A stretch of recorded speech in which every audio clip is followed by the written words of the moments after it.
Assalamualaikum warahmatullahi wabarakatuh. Terima kasih telah melakukan pemaharan baik terawangan kayu ya, terawangan kayu panjang sama terawangan wanita nomor 968 ya, terawangan kayu panjang dan wanita nomor 968.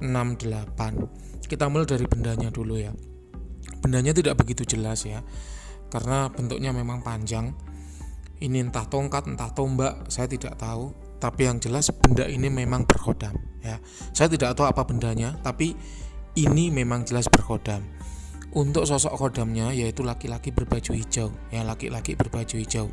Dia badannya tinggi, besar, tegap ya, kekar, memakai baju kemeja hijau, kemudian memakai celana kain panjang hijau ya. Ini rambutnya panjang sepunggung ya. Perawakan atau penampakannya seperti itu. Untuk asal khodam ya, kira-kira adalah dari hutan di daerah Sumatera.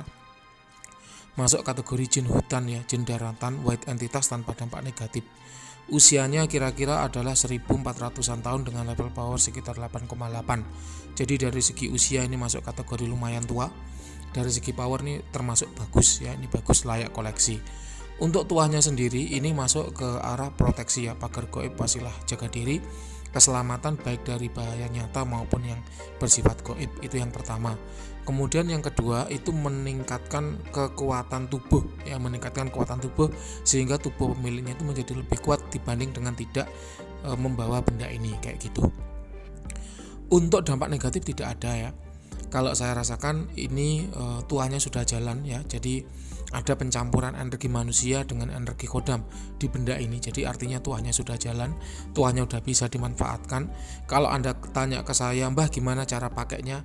Mohon maaf terputus ya, karena ada yang telepon ya. Itulah kenapa saya paling tidak suka ditelepon ya. Karena kalau lagi rekaman kemudian ditelepon, akhirnya rekamannya putus ya. Oke, kita kembali ke terawangannya. Jadi benda ini itu berkhodam ya. Kalau Anda tanya ke saya, Mbah gimana cara pakainya, saya juga tidak tahu ya.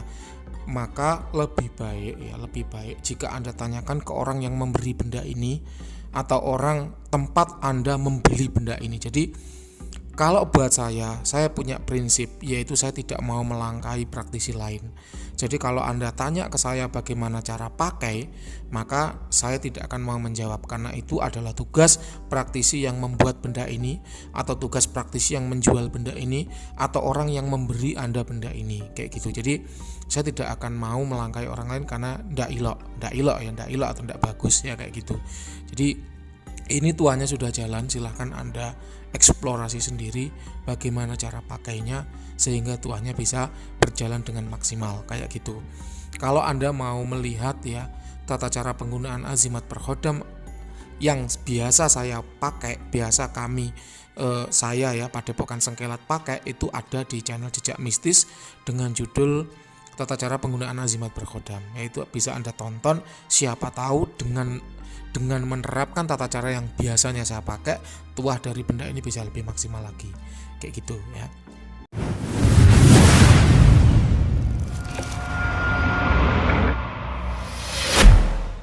Oke, itu untuk benda ya. Kemudian dia tanpa dampak negatif ya, aman walaupun Anda simpan. Kemudian untuk perawatan ya, ini bagusnya itu dirabun ya. Dirabun itu dibakarkan kayu wangi, boleh garu, cendana ya, atau kemenyan madu, bukur juga boleh. Kemudian benda ini dikenai asapnya kayak gitu. Itu untuk benda yang pertama. Sekarang kita ke ke orang ya, wanita ya, ke wanita. Anda ada pertanyaan nanti akan saya jawab. Oke, kita mulai dari energi ya. Wanita ini energinya masuk kategori tinggi. Jadi dari skala 1 sampai 10 kira-kira berada di level 8,6 dan itu lebih tinggi dibanding manusia pada umumnya. Jadi memang energi pada wanita ini tuh tinggi. Untuk aura ya. Aura wanita ini dominan adalah merah ya, Aura merah adalah aura proteksi yang kuat. Saya tidak tahu apa yang dialami wanita ini sehingga kemudian dia dari alam bawah sadarnya itu meningkatkan ya aura proteksinya itu agar dirinya itu terlindungi dari mara bahaya. Ya, saya tidak tahu apa yang dia alami, apakah dia pernah punya trauma dengan laki-laki ya, apakah dia pernah punya masalah dengan teman sekolah atau teman kerjanya ya, atau dia pernah diancam oleh orang ya, sehingga kok dari alam bawah sadarnya itu dia meningkatkan aura proteksi yang kuat, sehingga kemudian membuat lawan jenis itu ketika melihat dia itu wibawanya yang tinggi, sehingga ya ragu-ragu ketika mau mendekat itu akan ragu-ragu kayak gitu. Itu yang saya lihat dari wanita ini. Jadi aura merahnya tinggi. Kemudian selain aura merah, aura wanita ini adalah ungu. Aura ungu ya yang ada pada wanita ini menandakan bahwa dia itu secara alamiah disukai oleh makhluk halus. Ya, jadi makhluk halus ketika melihat auranya itu merasa tertarik, kemudian mendekat. Setelah mendekat ikut dengan dia kayak gitu. Itu yang saya rasakan dari auranya.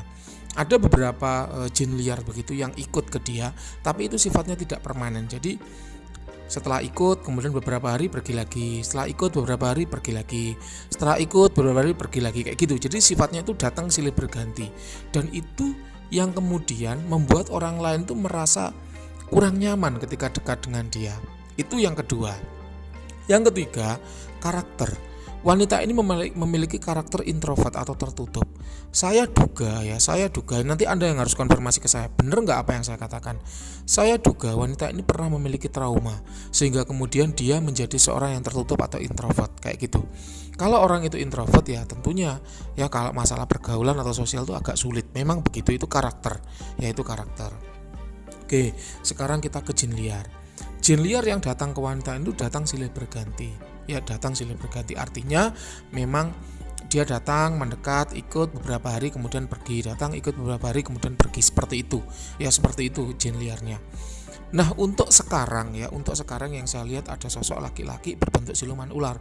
Jadi pusar ke atas itu laki-laki, pusar ke bawah bentuknya siluman ular. Dia asalnya dari hutan ya di Jawa Tengah.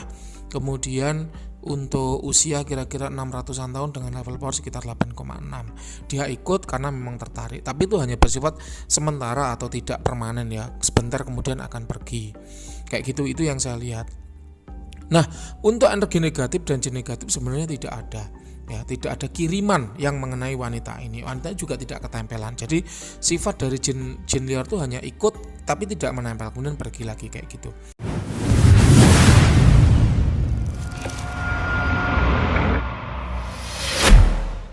Nah, saya tadi katakan bahwa tidak ada energi negatif dan jin negatif yang kiriman, tapi saya menangkap ada energi negatif yang memang dikembangkan oleh wanita ini. Artinya energi negatif itu menyelimuti dirinya karena memang pengaruh pikirannya sendiri.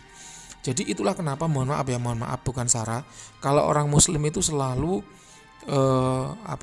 dianjurkan untuk husnudzon atau positive thinking ya, berbaik sangka. Kenapa? Karena dengan berbaik sangka maka akan mengikis energi negatif yang menempel di badan. Sebaliknya, kalau orang itu banyak suudonnya atau berburuk sangka, maka energi negatif itu akan muncul dari dalam dirinya sendiri, dari alam bawah sadarnya, kemudian menyelimuti dirinya sendiri. Itulah kenapa saya menduga bahwa wanita ini pernah memiliki trauma, sehingga dia selalu curiga dengan orang. Ya, tidak mudah percaya, curiga, was-was, sehingga kemudian dari dalam dirinya itu muncul energi negatif kayak gitu. Nah, lalu solusinya gimana? Ya, dirubah karakternya. Mulai bersosial, mulai mengenal orang lain, mulai berpositif thinking, berhusnudzon, dan itu akan memperbaiki auranya, kemudian meningkatkan ibadah ya. Apapun agamanya, mulai meningkatkan ibadah supaya auranya itu lebih cerah dibanding dengan sebelumnya kayak gitu. Itu solusi yang saya tawarkan. Kemudian untuk ke khodam diri. Saya melihat wanita ini tinggal di rumah ya, atau tinggal di tempat yang banyak pusakanya ya, dan itu menyebabkan aura dari wanita ini tuh berubah menjadi ungu. Akibatnya dia menjadi gampang disukai oleh jin liar. Jadi tempat tinggalnya, misalnya mohon maaf kalau rumah ya, maka rumahnya itu banyak pusakanya. Kalau rumahnya nggak ada pusakanya, berarti tempat kerjanya yang banyak azimatnya. Kalau misalnya dia ngekos, maka tuan rumahnya itu banyak menyimpan pusaka, dan itu sedikit banyak mempengaruhi wanita ini sehingga auranya itu menjadi berubah. Kalau bisa, karena wanita ini belum kuat dengan aura-aura dari pusaka, maka lebih baik mencari tempat tinggal yang tidak banyak pusakanya, atau mencari tempat tinggal yang di mana rumah yang ditempati tidak banyak pusakanya. Ini nggak kuat, ibaratnya kayak gitu, nggak kuat. Ya, wanita ini nggak kuat. Memang ada sosok khodam pendamping diri, dan itu adalah khodam leluhur dari jalur ibu, ya. Asal khodamnya dari daerah Sumatera. Anda boleh bertanya atau boleh berpikir seperti ini, Mbah, wanita ini asalnya dari Bali, kenapa dia khodam leluhurnya dari Sumatera? Orang itu ya memiliki khodam tidak terikat dengan tempat asal. Contoh, saya orang Blitar, Jawa Timur. Saya punya beberapa khodam-khodam kelas kuat yang berasal dari Tibet, dari Gunung Himalaya dan seterusnya. Ketika nanti saya meninggal, khodam-khodam itu saya wariskan ke anak cucu saya, maka akan ada anak cucu saya yang orang Blitar, Jawa Timur, ya, tapi punya khodam asli Tibet, kayak gitu. Jadi jangan dikira bahwa khodam itu terikat dengan tempat tinggal, enggak ya. Dia bisa terlepas dari tempat tinggal. Jadi asal khodamnya dari Sumatera masuk kategori jin hutan, ya. Ini white entitas tanpa dampak negatif sebenarnya. Usianya kira-kira 1800 tahun dengan level power 8,6. Sosoknya adalah wanita memakai baju hijau botol. Di kepalanya itu ada sanggul-sanggulnya, ada hiasan-hiasan bunga-bunga begitu. Ini tuahnya lebih ke arah pengasihan dan proteksi, ya, pengasihan dan penjaga diri. Dia ikut wanita ini sejak kecil, ya, jadi sudah lama. Kemudian sifatnya itu dia tidak melindungi wanita ini dari segala mara bahaya. Jadi hanya yang ketika dirasa oleh khodam itu perlu untuk diproteksi, maka dia memproteksi.